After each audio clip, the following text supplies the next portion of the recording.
In today's video, I'm going to teach you how to create a card in HubSpot. First, you will need to log into HubSpot. This is a straightforward process. Simply enter your username and password in the designated fields. If you have two-factor authentication enabled, be ready to enter the code sent to your device. Once you log in successfully, you'll be greeted by the HubSpot dashboard. This is your central hub for all activities and settings. Familiarizing yourself with this area is beneficial because it provides easy navigation to the features you'll use frequently. Next, look for the settings icon, which resembles a gear. Click on that icon to access various configuration options. The settings menu is where you can adjust your HubSpot experience to fit your needs.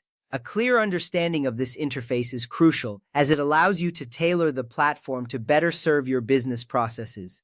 Once you click the settings icon, you'll see a sidebar on the left side of the screen that organizes settings into categories. From there, navigate to the Objects section in the sidebar. This will take you to a page where you can manage different types of records within HubSpot. The Objects section is particularly important because it is where you can define how you want to organize your data. Whether you are working with contacts, companies, deals, or tickets, this section allows you to manage each of these objects efficiently. Now, select the object for which you want to create a card. You will see options such as contacts, companies, deals, and tickets. Click on the appropriate object to proceed. This step is essential because it determines where your card will be applied, so make sure you choose the correct one that aligns with your needs. Once selected, the page will refresh to show the specific settings for that object. Next up, click on Record Customization. This option allows you to modify how records appear within the selected object. Customizing records is important because it helps you display the most relevant information to your team at a glance. In this section, you will see various settings that you can tweak to enhance usability for your team. Once you click on Record Customization, you'll be presented with options to adjust different aspects of the records. After that, click on the Customize Record option. This is where you can start making specific changes to the layout of your records. Customizing records helps in prioritizing information that matters most to your business. You will see a detailed view of how the records are currently set up. Take a moment to review this layout before making any changes, as this will guide your decisions on what information to include.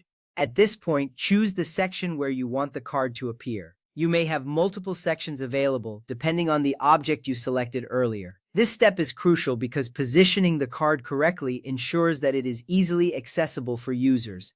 Selecting the right section can greatly improve the efficiency of how information is processed within the records. With that ready, click on Add Card. This action initiates the process of creating a new card within the selected section. You will see options for different types of cards that you can add. This feature is particularly useful as it allows for the visualization of information in various formats, enhancing user engagement. Now, select the card type you want to create. You can choose from options like Property List, Association List, Activity Card, or Custom Card if available. Each type has its unique purpose and function, so select the one that best fits your needs. This selection is crucial because it will define how information is displayed and interacted with in the card. Next, configure the card settings. This involves entering specific information and adjusting options based on the card type you selected. Take your time with this step to ensure that all settings align with your business objectives. Proper configuration is vital as it directly impacts how useful the card will be for users. Finally, click Save to finalize the creation of your card. This ensures that all your changes are recorded in HubSpot. You will see a confirmation message appear, indicating that your new card has been successfully created. Remember, saving your work is essential to keep everything organized and accessible for future use. Now you know how to create a card in HubSpot. Happy customizing!